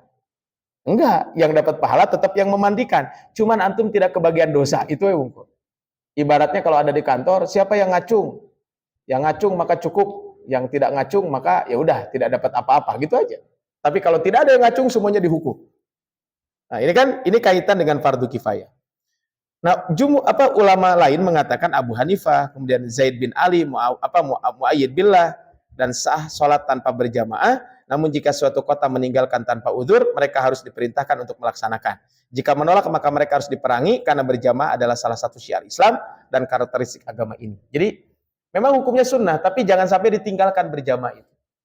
Saya pernah sholat di satu masjid, alhamdulillah ya temannya, keren masjid. Saking kerennya nu azan, nu iqomah, yang azan dia, yang imam yang qomat dia, yang imam dia, makmum juga dia. Jadi diborong. Terus saya pernah nginep di salah satu masjid dulu, karena kemalaman. Itu mah pas subuh nggak ada yang azan, nggak ada yang sholat. Ya kita yang ada di situ gitu. Saking ininya gitu ya, itu kamar anak set. Ya. Nah, ini kan nauzubillah min dzalik gitu ya kalau seperti itu. Tapi saya salut pernah di salah satu kabupaten kota masjid gitu ya. masjid gitu ya. Pas di masjid itu yang sholat berjamaah itu mantan kepala desa dan kepala desanya. Jadi kepala desanya juga ikut sholat berjamaah. Makanya kalau pingin sholat berjamaah rame di masjid balai kota, di masjid gubernur, pilih calon wali kotanya, calon gubernurnya yang rajin sholat berjamaah, dijamin pada sholat berjamaah. Ya, sokwe kebayang lamun gubernurnya sholat berjamaah, ajudannya sholat berjamaah mah. Ya pasti atuh sholat berjamaah ya. Ya, muntel sokwe dicatat gitu nya nu sholat berjamaah ke naik pangkatnya dililakeun gitu. Kan pasti akan sholat berjamaah kan? Kan biasanya kalau pimpinan berjamaah pasti yang lain juga ikut. Ini adalah kalau kita berbicara tentang sholat berjamaah. Nah, tapi Bapak Ibu di sini ketentuan sholat berjamaah gimana? Sunnahnya berjamaah adalah di masjid, sehingga menampilkan syiar Islam dan jumlah umat yang banyak. Jadi boleh berjamaah di rumahnya teu naon, boleh aja sah gitu ya. Tapi yang namanya berjamaah itu di mana? Di masjid. Namun yang utama bagi wanita sholat di rumah, meskipun tidak dilarang ke masjid untuk menghadiri sholat berjamaah. Jadi bagi perempuan tetap di rumah. Ya, untuk sholat itu adalah di rumah saja. Ya, tapi kalaupun di masjid jangan dilarang. Itu satu. Walaupun sebagian ulama kontemporer sekarang mengatakan kalau hanya sholat saja perempuan mendingan di rumah. Tapi kalau ada sholat, ada kajian, ada sodakoh, ada tadarus dan lain sebagainya, tentu sholat di masjid akan lebih utama. Ya contoh punten saya kalau pas lagi Ramadan ya, Ramadan itu kan suka tadarusan ibu-ibu ya. Nah pas tadarusan ada sholat subuh atau berjamaah di tadarusan ada datang gitu ya. Kenapa nggak sekalian aja sholatnya berjamaah di masjid kan seperti itu? Karena kan siapa yang sholat subuh berjamaah, kemudian duduk di masjid sampai terbit matahari, selama duduk itu berzikir kepada Allah, maka apa? Maka ketika itu dosa apa? Maka kemudian dia sholat 2 rakaat, maka pahalanya apa? Sama dengan melaksanakan ibadah haji dan ibadah umroh. Jadi sama dengan melaksanakan ibadah haji dan ibadah umroh. Kan ini pahala yang besar. Jadi makanya nanti teman-teman mungkinnya kalau pas ada kajian subuh, ya istrinya ajak sekalian kalau ikut kajian. Jangan udah papa aja dulu ke masjid, nanti aku menyusul belakangan. Ya udah bareng aja sekalian. Cuman memang sebagian ulama kontemporer mengatakan tadi kalau hanya sholat saja ya lebih baik di rumah. Tapi kalau ada sholat, ada kegiatan-kegiatan kebaikan yang lainnya, maka lebih utama juga ketika itu sholatnya di mana? Di masjid juga. Itu kaitan dengan perempuan ketika itu sholat di dalam masjid. Tapi sekarang kita akan baca kembali beberapa hadis Nabi SAW yang disampaikan oleh Al-Hafidz Ibnu Hajar Al-Asqalani. Ini tadi hadis yang disampaikan, dalil kaitan dengan sholat berjamaah itu wajib. Bagi ulama yang mengatakan sholat berjamaah sunnah itu dari mana dalilnya? Hadis tadi. Sholat berjamaah lebih utama dibanding sholat sendiri, berapa? 27 kali lipat. Berarti apa? Kalau sholat sendiri sah nggak? Sah. Kenapa? Karena cuman afdhaliyah utama saja. 1 dibanding 27 gitu aja. Jadi kalau antum lembur dapat insentif, kalau tidak lembur nggak dapat, itu aja. Artinya kan apa? Mau lembur mau enggak, itu mah pilihan, kan begitu. Ya kan? Contohnya gini, ada orang kerja punya targetan. Targetnya seminggu kamu harus closing 100 katanya. Kalau kamu lebih dari 100 maka akan dapat bonus. Ya udah kalau 100 selesai, udah saya nggak mau kerja lagi, udah cukup. Tapi kalau mau nambah gimana? Nah itu tadi. Ini adalah kaitan dengan ini. Nah tapi ada sebagian ulama yang lebih saklek. Walaupun ini hadisnya diperdebatkan kesohihannya. Siapa yang mendengar azan dan tidak datang ke masjid, maka tidak ada sholat baginya, kecuali orang yang memiliki uzur. Sehingga kata Ibnu Taimiyah mengatakan, sholat berjamaah ini syarat sah sholat. Jadi alamun antum berjamaah, sholatnya sah. Walaupun ulama lain mengatakan pendapat ini tidak terlalu kuat gitu ya. Karena tadi hadis yang disampaikan adalah hadis yang lemah. Ini adalah kaitan dengan sholat berjamaah ini. Tapi kita lihat hadis berikutnya. Annahu sallallahu alaihi wasallam sallama Rasulullah salat as-subhi. Falamma shalla Rasulullah idza huwa bi rajulaini lam yusalliya. Pada abihima faji'a bihima tar'adu faraisuhuma. Jadi dia melaksanakan sholat subuh bersama Rasul, lalu ketika Rasulullah SAW telah selesai sholat, ternyata ada 2 orang laki-laki yang tidak ikut sholat. Maka beliau memanggil mereka berdua, lalu mereka berdua pun dihadapkan kepada Rasul dalam keadaan gemetar ketakutan. Karena sieun teu sholat tadi. Maka beliau bertanya, apa yang menghalangi kamu untuk tidak sholat berjamaah bersama kami? Kenapa kamu orang sholat kamu berdiri di luar? Maka beliau mengatakan, sungguh kami telah sholat di rumah kami. Beliau bersabda, jangan kalian lakukan hal seperti itu. Apabila kalian telah sholat di rumah kalian, kemudian kalian mendapatkan imam belum sholat, maka ikutilah sholat bersamanya, karena itu menjadi sholat sunnah bagi kalian. Jadi gini, kalau kita sudah sholat wajib, ada orang datang sendirian, boleh kita menjadi volunteer. menjadi apa namanya? Ya, beramallah, beribadah supaya orang itu dapat pahala berjamaah. Jadi antum nggak apa-apa sekali-kali jadi agen sholat berjamaah gitu ya. Jadi sengaja antum teh duduknya di masjid gitu ya, beres sholat tetep bubar heula. Orang datang sorangan, sini Pak, belum sholat kan? Iya, udah Bapak Imam saya jadi makmum aja. Biar dapat pahala berjamaah. Itu boleh. Ya, tapi ulah unggal poe gitunya jadi itu boleh. Jadi ini tadi, kalau ada orang sholat sendirian, kita sudah sholat berjamaah, boleh kita menjadi tatawu. Jadi bagi kita sholat sunat, bagi orang itu kan sholat wajib, supaya tetap dia dapat pahala sholat berjamaah. Nah kemudian berikutnya, innama ju'ilal imamul yu'tamma bihi. Imam itu diangkat untuk diikuti. Apabila imam takbir, maka takbir. Janganlah kalian takbir sebelum takbir imam. Tadi ini nyambung pertanyaan tadi ya. Yang ada jarak, boleh nggak kalau ada jeda gitu ya. Kalau imam ruku, maka rukulah. Janganlah kamu ruku sebelum ruku imam. Berarti apa? Kita melakukan gerakan itu setelah imam melakukan gerakan. Wa idza qala sami Allahu liman hamidah, kalau imam mengucapkan sami Allahu liman hamidah, maka makmum tidak perlu mengucapkan sami Allah, tapi baca Rabbana lakal hamdu atau Allahumma Rabbana walakal hamdu.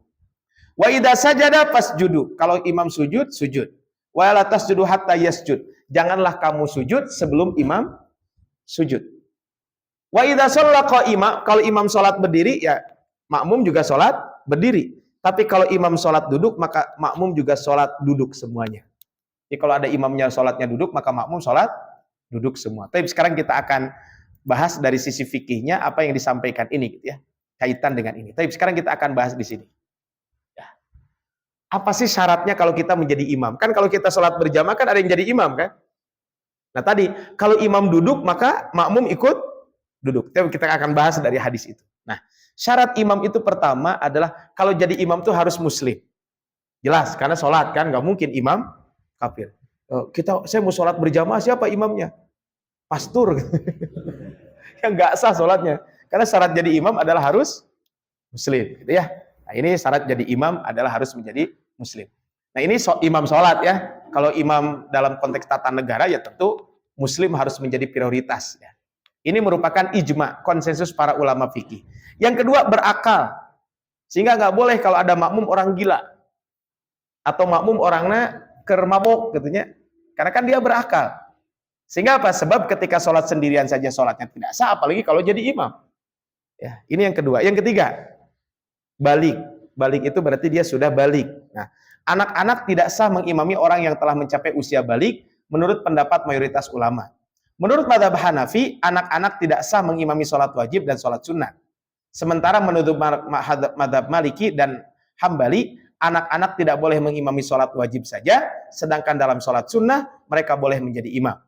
Pendapat lain disampaikan Imam Syafi'i, anak-anak boleh mengimami sholat orang dewasa asal dia sudah balik, sudah mumayyiz. Nanti kita akan bahas hadisnya tentang ini gitu ya. Jadi intinya apa di sini?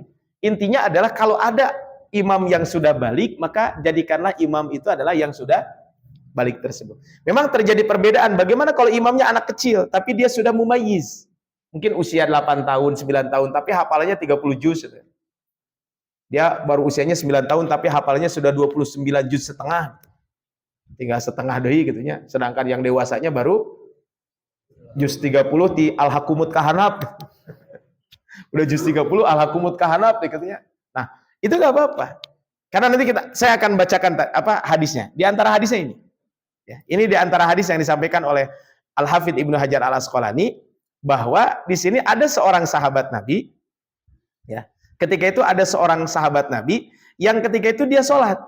Nah, ketika sholat itu usianya baru sekitar 6 atau 7 tahun ini. Dari Amr bin Salamah, qala abi ji'tukum min indin nabi haqqan. Aku benar-benar datang kepada kalian dari sisi Nabi. Qala fa idza hadaratis salatu falyu'adzin ahadukum. Kalau sholat tiba maka hendaklah di antara kalian mengumandangkan azan. Wal ya'ummakum aksarukum Qur'ana. Hendaklah orang yang menjadi imam di antara kalian itu adalah orang yang paling banyak hafalan Al-Qur'annya. Kemudian fanadharu, akhirnya mereka saling pandang. Ningali sahanu hafalannya paling banyak. Falam yakun ahadun aksaru Qur'anan minni. Tidak ada satu orang pun yang hafalan Al-Qur'annya lebih banyak daripada saya. Faqaddamuni, akhirnya mereka menyuruh saya maju. Wa ana ibnu sittin aw sab'a sinin. Dan ketika itu usiaku baru 6 atau 7 tahun. Artinya kan berarti kalau 6 7 tahun kan belum balik ya. Di sini ada yang baliknya 6 7 tahun? Ada di sini yang pas mimpi basahnya dulu usia 6 tahun? Ada saya yakin ya. Mungkin usia 13 14 tahunan ya. Kalau perempuan mungkin ada yang haid di usia 9 tahun. Kalau perempuan yang haid usia 9 tahun ada. Tapi kalau bapak-bapak ada yang mimpi di sini usia 9 tahun enggak ya? Nah, ada mimpi dikejar-kejar beda deh ya temannya. Nah, ini hadis ini yang menjadi latar belakang menurut Imam Syafi'i apa? Bahwa anak kecil kalau sudah mumayyiz, dia sudah membedakan antara baik dan buruk, maka boleh dia jadi imam.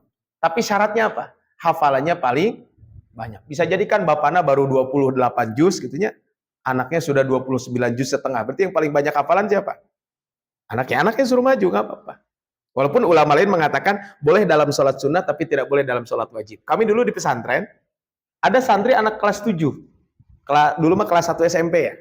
Sekarang kan kelas 7. Ada santri kelas 7. Dia kalau tarawih ngimamin. Tapi kalau sholat biasa, beliau tidak jadi imam. Ini adalah kaitan dengan apa? Dengan syarat yang ketiga.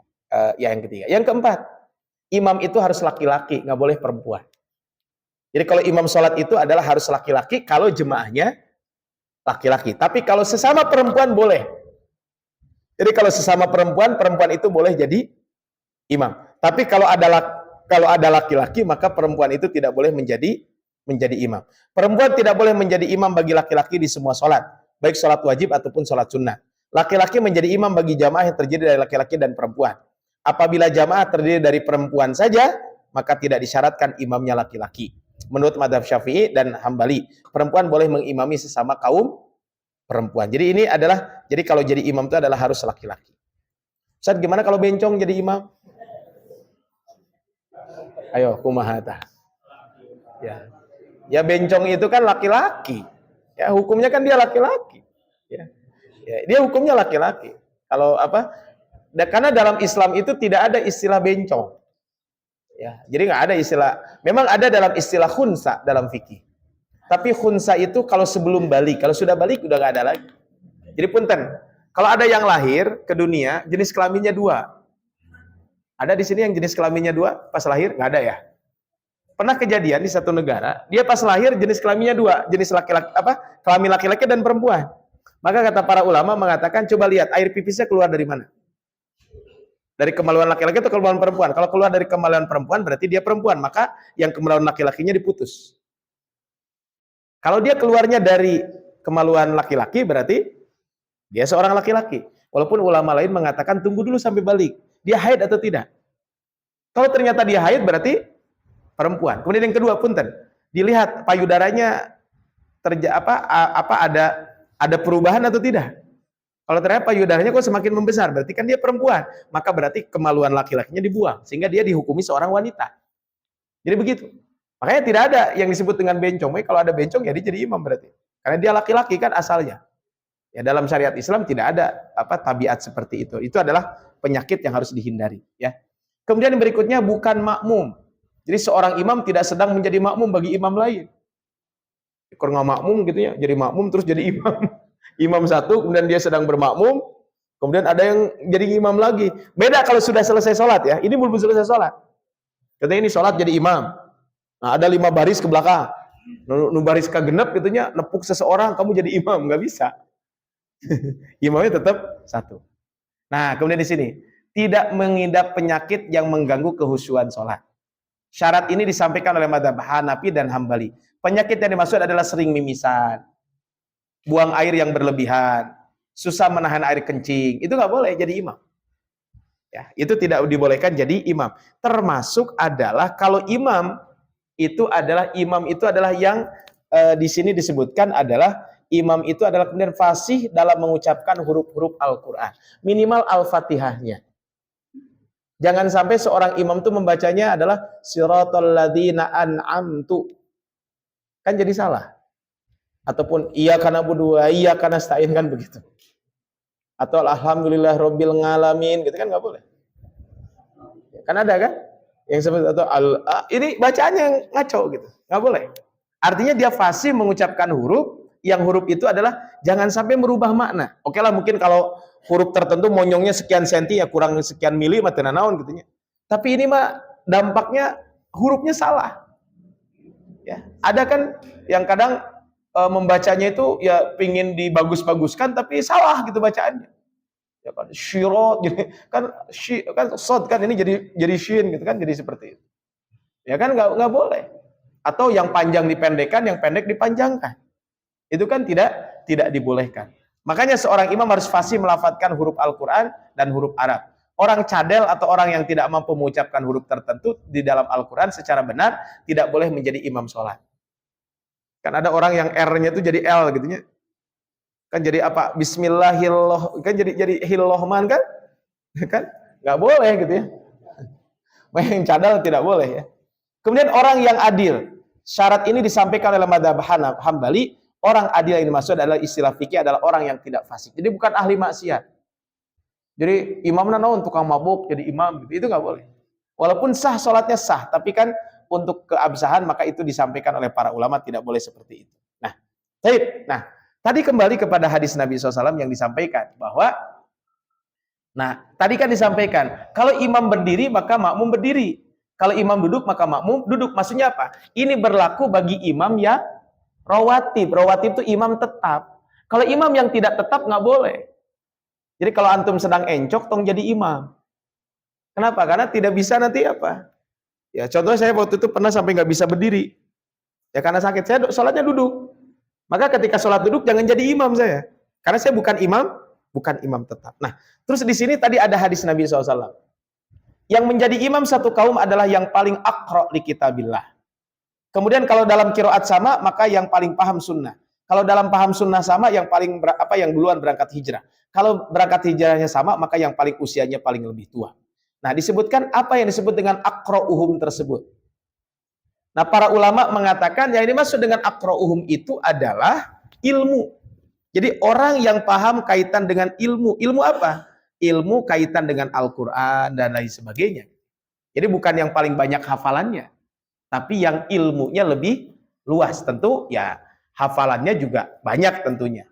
Tapi sebagian ulama mengatakan itu adalah hanya bacaan saja. Jadi yang bacaannya paling baik, yang bacaannya hafalannya paling banyak, dialah yang berhak menjadi imam. Walaupun ulama lain mengatakan bisa jadi hafalannya banyak tapi keilmuannya kurang, maka tentu yang hafalannya kurang ini dia berhak untuk jadi imam, tapi tadi tahu fikih-fikihnya tentang jadi imam tersebut. Nah, sekarang tugas imam itu apa sih?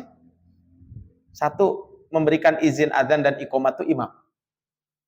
Jadi azan dan iqamah itu imam, bukan makmum. Hari di kita makmum menentukan qomatnya. Tapi ini khusus buat masjid yang ada imam tetapnya. Jadi kalau ada imam tetapnya, yang jadi imam siapa? Ayo, ya tugas azan dan iqamah siapa? Imam. Cik imam azan, cik imam qomat. Ya, ini kalau ada imam tetap. Mungkin ayeuna mah pakai apa biar gampang? Pakai timer lah gitu ya, biar gampang seperti itu. Yang kedua, imam itu memeriksa barisan. Jadi tugas imam itu adalah memeriksa barisan. Barisannya dipastikan lurus. Ya. Bahkan pernah dalam satu waktu Rasul itu memeriksa sampai ke belakang. Nah, tapi ada kejadian teman saya cerita. Jadi imam nanti mengamalkan gitunya, memeriksa barisan sampai ke belakang. Eta nu diharap kesel merenya imam sedang meriksa ke belakang, dia maju Allahu Akbar. Si imamnya celok. Jadi kesel sampai meriksa ke belakang yang maju ke depan gitu. Tapi di kita nggak ada ya yang sampai seperti itu. Berikutnya adalah ini ya. Beri informasi sebelumnya. Jadi kalau kita mengimami, contohnya ada informasi itu contohnya apa? Kita mau sholat taraweh contohnya. Tarawehnya adalah 2, 2, 2, 3. Atau mau sholat witir 3 rakaat 1 kali salat. Atau kalau di masjid yang tidak biasa baca ayat sajdah, kebetulan imamnya baca ayat sajdah. Nah itu informasikan. Ya kecuali kalau makmumnya mayoritas paham. Nah kemarin saya pas lagi di Madinah tuh ada kejadian 2 malam berturut-turut, 2 subuh berturut-turut, imamnya baca ayat sajdah. Kalau yang hari kedua mah hari Jumat. Saya kasih tahu dulu, sebenarnya biasanya hari Jumat. Kalau bacaan di awalnya alif lam mim gitu ya. Ya, kalau bacanya alif lam mim berarti nanti tanzilu. Nah, berarti kalau tanzilu berarti nanti baca surat as-sajdah. Jadi kalau imam Allahu Akbar itu teh sujud, ikut sujud. Nah, kalau yang pas hari pertama imamnya baca ayat sajdah, imam sujud, makmumnya ruku. Aya nu sujud, aya nu culang-cilang bingung. Nah, diberikan informasi dulu. Dan imam juga boleh memberikan informasi, contohnya, nanti setelah ini ada kajian, nanti ada apa, itu boleh. Ya, tapi di luar sholat tentu. Meringankan bacaan. Jadi kalau imam, jangan sampai antum jadi imam tuh ajang murojaah. Jadi antum tuh lagi menghafalin surat Al-Mulk gitu ya. Wah, jadi imam, Allahu Akbar. Tabarakalladzi biyadihil mulku wa huwa ala kulli syai'in qadir. Berikan apal, balik doi gitu. Jadi kalau imam itu apa? Ringankan bacaan. Kenapa? Nanti kita akan bahas hadisnya. Kata Rasulullah SAW, ringankan bacaan kenapa? Karena makmum itu macam-macam. Ada yang anak kecil, ada orang sudah sepuh, ada yang buru-buru, kan macam-macam. Kecuali antum sudah sepakat. Contohnya apa? Antum disepakati. Kalau warga masyarakat Tapio gitu ya. Jadi eta mah pokoknya mau sholat maghrib, kalau sholat subuh setengah juz, nah itu nggak apa-apa. Atau antum pas 10 hari terakhir kan itikaf ya. Sudah disepakati ya itu mau berapa juz semalam? 5 juz apa tahun depan mau berapa juz? 3 juz ya semalam apa 5 juz katanya. Ya, kan udah disepakati 3 juz ya udah nggak apa-apa 3 juz aja gitu ya. Antum tetap menjadi dalil kieu cuk ustaz ge kamari bahasa pengajian menjadi imam pal yukhaffif ringankan bacaannya. Bilang ke Ustaz Gozwan, Ustaz cuk Ustaz Wahid gitu ya. Itu ringankan bacaan. Jadi antum pas sholat malam kulhu we gitu. Jangan, itu sudah disepakati ya. Tapi misalkan kalau ini sholatnya sholat wajib gitu ya. Ya jangan terlalu panjang juga, jangan terlalu pendek gitu ya. Ini adalah hadisnya nanti kita akan bahas. Menunggu masbuk. Jadi kalau kita jadi imam, ada orang baru datang, mungkin makanya di rakaat pertama itu agak dipanjangin sedikit. Ya. Supaya apa? Menunggu orang yang bisa ada yang buru-buru, ada orang terlambat dan lain sebagainya. Kemudian berikutnya adalah di sini adalah istikhlaf. Istikhlaf itu mengangkat nanti imam setelahnya. Ini adalah di antara tugas-tugas imam. Tapi sekarang kita akan baca dari hadis-hadis Nabi SAW yang berbicara tentang bab ini. Baik, di sini. Kaitan dengan kalau jadi imam maka hendaklah diringankan bacaannya. Nah, ini hadis Nabi SAW. Ada kisah Mu'ad itu pernah sholat Isya. Jadi Mu'ad sholat Isya bersama masyarakat. Hari Mu'ad itu semangat sholat nanti gitunya dan bacanya fatawwala alaihim. Maka bacaan teh panjang gitu. Kemudian Nabi mengatakan kepada Mu'ad, karena ketika itu ada kisah, ada orang sholat bersama Mu'ad. Begitu beres sholat, begitu sholat, lila teuing bacaan teh mundur ka tukang sholat sorangan. Jadi dia mundur ke belakang sholat sendiri. Begitu selesai sholat sendiri, kata Mu'ad, dasar kamu orang munafik. Ya nggak terimalah dia disebut orang munafik. Kemudian akhirnya apa? Maka ketika itu mengadu kepada Rasul dan ketika itu Rasul datang. Kemudian Rasul mengatakan, "Aturidu an takuna fattanan ya Mu'ad." Mu'ad, apakah kamu ingin menjadi pembuat fitnah bagi masyarakat? Idza amamtan nasa, kalau kamu menjadi imam, tong panjang teuing bacaannya. Cukup baca wasyamsi waduhaha. Jadi wasyamsi waduhaha itu termasuk pendek. Hari di kita lumayan. Atau sabbihis marabbikal a'la. Atau walaili idza yaghsha. Nah, itu teh termasuk pendek. Jadi kalau jadi imam, ya tong panjang teuing lah. Cukup baca wasyamsi waduhaha. Jika lamun imam tarawih wasyamsi waduhaha sarakaat gitunya, jika besoknya tidak akan diangkat jadi imam lagi. Nah, ini kan konteksnya kaitan dengan bab ini. Ini adalah yang terjadi di zaman siapa? Di zaman Rasul sallallahu alaihi wasallam. Ketika itu Rasul mengingatkan siapa? Mu'ad bin Jabal. Ketika itu, wahai Mu'ad, nah ini hadis berikutnya. Apabila kamu jadi imam, maka ringankan bacaan. Karena di antara yang sholat itu ada anak kecil.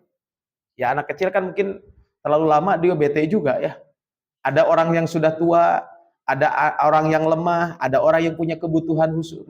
Ada orang yang sedang ada keperluan, apalagi punten ya. Kalau antum sholat di rest area, antum sholat di rumah sakit, kebetulan sholatnya masbuk, antum jadi imam. Jangan antum 1 rakaat baca Al-Baqarah. Karena lamun di rumah sakit kan bisi dia teh sedang nunggu pasien. Dia buru-buru kan pingin. Nah, makanya saya kalau khutbah di rumah sakit itu suka di-mention dulu. Saat maksimal 15 menit beres semua. Ya wajar, kita paham kenapa. Karena kan di situ ada dokter, di situ juga ada penunggu pasien. Kalau dokter dan penunggu pasien itu jangan-jangan dia nunggu pasien tuh ini mungkin karena dia harus sholat Jumat dulu sebentar. Makanya jangan terlalu lama gitu ya. Nah, fa idza shalla wahdahu, kalau kamu sholat sendiri, fal yusalli kaifa syaa. Namun sholat sendiri silahkan mau panjang apapun silahkan. Jadi kalau antum jadi imam, perhatikan makmum. Tapi kalau antum sholat sendiri nggak apa-apa. Seperti Rasul sholatnya itu 1 rakaat, Al-Baqarah, Ali Imran, dan An-Nisa. Boleh. Ya, antum sekali-kali boleh nanti malam gitu sholat malam gitu ya. Al-Baqarah, Ali Imran, An-Nisa. Ya mungkin antum ya Allahu Akbar Bismillahirrahmanirrahim Alif Lam Mim. Terus lupa Dalikal kitabul la raiba fi Bismillahirrahmanirrahim Alif Lam Mim. Surat An-Nisa, apa Al-Baqarah, apa Ali Imran. Allahu la ilaha illa huwal hayyul qayyum. Bismillahirrahmanirrahim. Ya ayuhan nasu taqu rabbakum. Jadi surat Al-Baqarah, Ali Imran dan An-Nisa, tapi seayat-seayat. Itu kan masalah. Nah, Rasul kan full gitu. Silakan. Kalau sholat sendiri mah antum tidak ada larangan untuk sholat sepanjang apapun antum membaca sholat tersebut. Nah, tadi disebutkan syarat jadi imam itu kan harus per laki-laki. Jangan seorang wanita mengimami seorang laki-laki.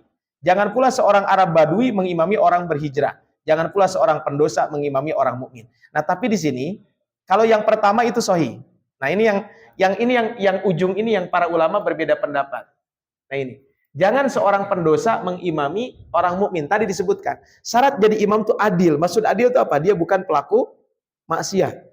Nah, walaupun ini adalah bukan berarti larangan mutlak, tapi yang larangan mutlak itu cuma ini. Jadi seorang wanita tidak boleh menjadi imam bagi seorang laki-laki. Nah, kemudian ini tadi disebutkan imam itu coba mengecek barisan. Rapatkan barisan. Ini kan ada hadis Nabi SAW yang berbicara tentang bab ini. Tapi ini adalah kaitan dengan apa? Dengan sholat berjamaah yang barusan disampaikan. Tapi kita lanjutkan di sini ya. Nah, setelah kita berbicara tentang ini, nah sekarang di mana posisi imam dan posisi makmum? Jadi dari sahabat Abdullah bin Abbas mengatakan kalau sholat itu maka apa? Maka kalau kita sholat, maka apa? Maka kalau makmumnya sendiri, maka dia makmum itu berada di sebelah kanan sejajar dengan imam. Kalau mau mundur sedikit sebagian ulama membolehkan. Tapi sejajar dengan imam, posisi imam di sebelah kiri, makmum di sebelah kanan. Itu adalah kalau kita berbicara tentang posisi imam dan posisi makmum kan seperti itu. Jadi posisi imam dan posisi makmum itu seperti ini. Kalau sendiri. Kalau berdua, maka apa? Di belakang. Ya, kalau berdua nanti kita akan sebutkan ilustrasinya lebih mudah. Di sini kata Abdullah bin Abbas, ketika aku mendatangi Rasulullah SAW ketika beliau sedang sholat di akhir malam. Aku pun sholat di belakang Nabi, lalu beliau mengambil tanganku dan menarikku hingga sejajar denganku. Jadi beliau sebelah kiri awalnya ditarik jadi pindah ke sebelah kanan dan sejajar dengan Nabi SAW. Aku berdiri di sisi kiri Rasulullah SAW, lalu beliau memegang tanganku dan menarikku hingga aku berdiri di sebelah kanan beliau. Kemudian datang Jabbar bin Sakhar, lalu ia berwudu, kemudian datang dan berdiri di sebelah kiri Rasul. Lalu Rasulullah SAW memegang tangan kami berdua semua dan mendorong kami hingga kami berdiri di belakang beliau. Jadi intinya adalah kalau makmum sendiri, ya berarti kan sejajar. Tapi kalau makmumnya lebih dari satu, maka di belakang imam. Ya. Kalau makmumnya perempuan gimana? Laki-laki dan perempuan, maka makmumnya perempuan itu tetap di belakang. Walaupun antum suami istri. Makmumnya tetap di belakang gitu ya. Nah, Ustaz bagaimana kalau imamnya, kalau makmumnya orang lain, boleh nggak? Ya boleh aja, nggak apa-apa. Ya teman, ngapain juga antum sholat dengan perempuan yang lain kan? Seperti itu. Ya antum di depan, makmumnya di belakang kan nggak kedengeran juga gitu ya. Seperti itu ya. Nah, ini adalah kalau kita berbicara tentang imam ini ya. Nah, tadi makmum ini tadi disampaikan. Ya, ini adalah kaitan kalau jadi imam. Nah, sehingga boleh namanya mufarokoh. Jadi kalau imam terlalu lama, sedangkan kita ada kebutuhan yang mendesak, boleh kita memisahkan diri dari imam. Dengan cara keluar dari sholat imam dan menyempurnakan sholat sendiri jika ada uzur. Seperti dilakukan oleh sahabat ketika muad sholat kelamaan, akhirnya dia mundur sendiri, itu boleh. Contohnya antum teh sedang di rest area, dikasih waktu 15 menit. Tapi imam teh 10 menit karek rakaat kahiji gitu nya. Kan kebayang berarti kan antum bisa ketinggalan bis dan lain sebagainya. Ya udah antum mundur ke belakang, lanjutkan sholat antum sendiri. Ini disebut dengan mufarokoh. Nah, kata para ulama, mufarokoh ini berhenti menjadi makmum di tengah sholat. Boleh nggak? Ada yang diharamkan, ada yang dibolehkan, ada yang wajib. Kapan diharamkan? Tanpa ada sebab. Imam lagi latih, roream saya menjadi sholat. Itu nggak boleh, karena nggak ada sebab. Yang kedua, kalau ada sebab kalau boleh nggak mufarokoh? Boleh. Kalau imamnya apa? Kalau imamnya batal. Contohnya imamnya kentut, kita tahu dia imamnya kentut. Tapi imamnya tetap melanjutkan sholat. Nah, itu kita wajib mufarokoh. Kemudian yang ketiga, itu boleh. Boleh itu apa? Imam Syafi'i mengatakan, katanya boleh kalau terlalu panjang. atau tidak kunut atau tahiyat awal. Nah, contohnya gini, imamnya bacain terlalu panjang, udah saya mufarokoh aja. Atau imamnya tidak kunut, sedangkan kita biasa kunut, tapi jangan dilakukan di masjid, nanti jadi masalah. Tapi ini sebagian ulama mengatakan begitu. Nah, tapi di sini Ahmad Hambali mengatakan kalau karena sakit, bisa antuk pisan gitu nya, imamnya bacaannya panjang teuing gitu ya. Ya udah antum mufarokoh saja. Tapi ulah sholat taraweh gitu-gitu nya, ternyata mah modus gitu ya. Atau antum teh kebelet pingin ke kamar mandi. Atau kita takut apa gitu ya, atau sendiri di belakang soft. Ini sebagian ulama mengatakan seperti itu. Tadi saya sampaikan kaitan dengan bagaimana bagaimana ini barisan ini. Nah, ini barisan tuh idealnya begini. Ini imam. Nah, makmum itu adalah orang-orang dewasa dulu di depan itu. Baru di belakangnya anak-anak. Cuman kadang dalam waktu-waktu tertentu kalau anak-anak di belakang semua gimana? Ribut. Maka sebagian mendingan suruh ke depan aja anak-anak juga. Ini adalah, nah, kemudian makmum perempuan itu yang paling depan anak-anak, yang paling belakang adalah yang dewasa. Kecuali kalau tertutup seperti ini nggak apa-apa. Kan kalau ini tertutup maka ya makmum yang dewasa di depan juga ibu-ibu gitu ya. Itu akan lebih utama kaitan dengan bab ini. Nah, ini adalah kalau barisannya itu banyak, maka apa? Caranya tuh gini. Ini satu di tengah, kiri kanan, kanan kiri. Jadi dari kanan dulu. Ya, ini kan satu, ini kan imam, maka apa? Maka dari kanan ke kiri, kanan. Jadi urutannya seperti itu. Saya ulangi ya, ini kan pertama nih. Nah, kanan, kiri, terus kanan lagi, kiri lagi. Sehingga apa? Nanti antara barisan itu adalah akan apa? Akan seimbang. Begitu juga sama kalau di belakang. Kalau di belakang maka apa? Mulai dari tengah dulu, baru ke kanan, kemudian baru ke kiri, terus ke kanan, terus seperti itu. Ini adalah kalau barisannya seperti ini. Nah, kemudian bagaimana Ustaz kalau begini? Sholatnya sendiri, kan ini barisannya sudah penuh, terus nambah sendiri di sini. Maka boleh dia menarik orang dari depan. Jadi dia menarik orang dari depan. Tapi kalau orang itu nggak mau mundur, jangan marah-marah. Ya. Jangan gitu ya. Atau ada, antum pernah lihat video nggak? Mudah-mudahan saya lupa videonya ya. Ada video. Jadi si imamnya itu, si imamnya itu kan nyolek apa? Si makmumnya nyolek orang di depan kan? Kemudian si makmumnya mundur, yang di depan itu, dia malah maju ke hareup. Itu mah ngajak ribut namanya. Jangan ya kalau seperti itu, ya. Nah, ini kalau kita berbicara, nah, memang boleh seperti ini. Nah, ini kalau kondisi seperti ini maka apa? Maka boleh dia menarik dari depan satu orang, kemudian apa? Nah, ini adalah yang jadi sebagian ulama mengatakan tidak boleh. Kenapa? Karena kalau seperti ini nanti akan mengganggu yang lain, kan jadi harus bergerak semua. Nah, kenapa tadi ya kalau kita lihat seperti ini, berdiri di belakang? Karena di sini ada hadis Nabi SAW. Rasulullah SAW menyampaikan di dalam beberapa riwayat, tidak ada sholat bagi orang yang sholat sendiri di belakang saf. Mengapa kamu tidak masuk ke dalam saf mereka atau kamu tarik seorang di antara kamu untuk berdiri menemanimu? Inilah sebagian ulama menjadi dalil kalau kita sedang sholat itu apa? Ditarik satu orang ke belakang.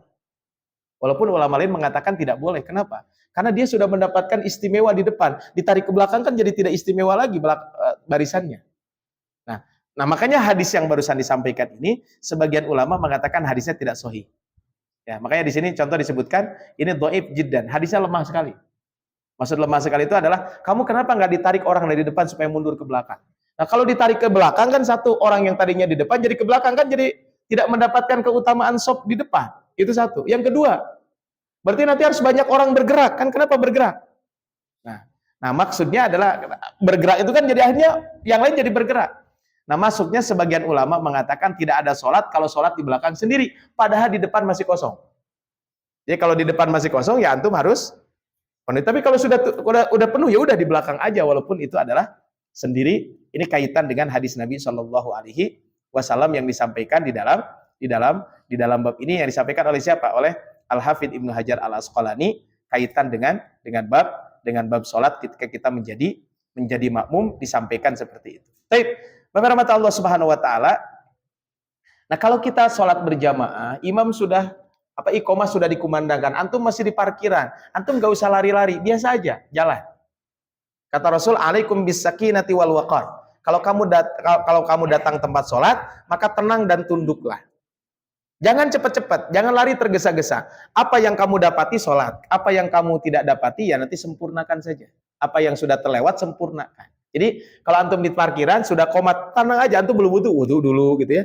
Setelah itu jalan ke masjid seperti biasa. Kemudian imam sedang ruku, ya udah ruku aja. Berarti kamu dapat 1 rakaat. Kalau imam sedang sujud, ikut sujud, berarti nggak dapat satu rakaat. Itu aja yang dimasukkan di dalam hadis Nabi yang barusan disampaikan oleh para ulama tentang ini. Kemudian berikutnya, Bapak Ibu, kalau kita sedang bertamu, maka yang paling berhak menjadi imam itu tuan rumah. Annan Nabi amara anta umma ahla dariha. Nabi SAW pernah memerintahkan untuk mengimami penghuni rumahnya. Siapa? Ini adalah Ummu Warokoh. Jadi kalau kita bertamu, maka apa? Maka yang paling berhak untuk menjadi imam siapa? Tuan rumah. Jadi kalau antum bertamu, jangan mentang-mentang antum hafalannya 31 juz. Gitu. Oh, saya udah hafal 30 juz, tapi juz 30 gitu. Saya sudah hafal juz 30, ini makmum di sini baru hafal juz 30 juga belum. Gitu. Jadi langsung dia maju jadi imam, gak boleh. Karena yang berhak menjadi imam siapa? Ya tuan rumahnya ya. Nah, boleh nggak kalau imamnya buta? Boleh. Ya, karena Abdullah bin Maktum tuh pernah menjadi imam kaitan dengan sholat ketika itu. Idza atahadukumus sholata wal imama ala halin falyasna kama yasnaul imam. Apabila salah seorang di antara kalian datang untuk sholat dan imam sedang berada dalam satu gerakan, maka hendaklah dia melakukan seperti apa yang dilakukan oleh gerakan imam. Inilah mungkin yang bulan kemarin ada yang bertanya, Ustadz, bagaimana kalau imam tahiyat akhir, kita tahiyat awal karena masbuk. Apakah ikut tahiyat akhir imam atau enggak? Sebagian ulama mengatakan ikut. Dengan hadis ini. Apa yang imam lakukan ikuti. Jadi kalau imam tasyahud akhir, kita juga tasyahud akhir walaupun kita belum waktunya tasyahud akhir. Tapi kata para ulama mengatakan enggak. Yang dimaksud diikuti adalah imam ruku ya ruku, imam sujud sujud. Kalau imam tasyahud akhir ya kita bukan tasyahud akhir. Enggak usah ikutan imam kaitan dengan bab ini. Tapi rahmat Allah Subhanahu wa taala ini kemudian mengulangi sholat berjamaah tadi sudah disampaikan ya. Kemudian di sini sholat di belakang shop sendirian tadi tidak terlarang itu kalau di depan masih ada kosong. Tapi kalau sudah tidak ada lagi ya tidak jadi masalah. Kemudian berikutnya adalah mendapatkan rokaat. Itu adalah batas mendapatkan rokaat itu adalah ketika seseorang mendapatkan ruku beserta imam. Nah, menghadiri sholat berjamaah tidak wajib karena hujan, sangat dingin, ketakutan, tertahan sakit, atau lanjut usia, dan udzur-udzur lainnya. Jadi, kalau memang hujan lebat sehingga kita tidak bisa ke masjid, ya, maka itu boleh sholat di rumah. Makanya ketika terjadi pandemi COVID-19, itu di Saudi Arabia, di negara-negara Arab, itu sholatnya adalah, yang sholat di masjid hanya imam saja. Sedangkan masyarakatnya disebutkan, shollu fi buyutikum. Sholatlah di rumah-rumah kalian. Jadi kalau terjadi hujan petir sehingga kalau ke masjid membahayakan, maka muadzin sholatnya lafaz adanya adalah shollu fi buyutikum. Ada tambahan lafaz adan, tapi kalau di Indonesia jangan ya, bisa nanti khawatir ya masjid sesat gitu. Kok ada lafaz adan yang baru ya. Tapi itu saja mungkin yang bisa saya sampaikan.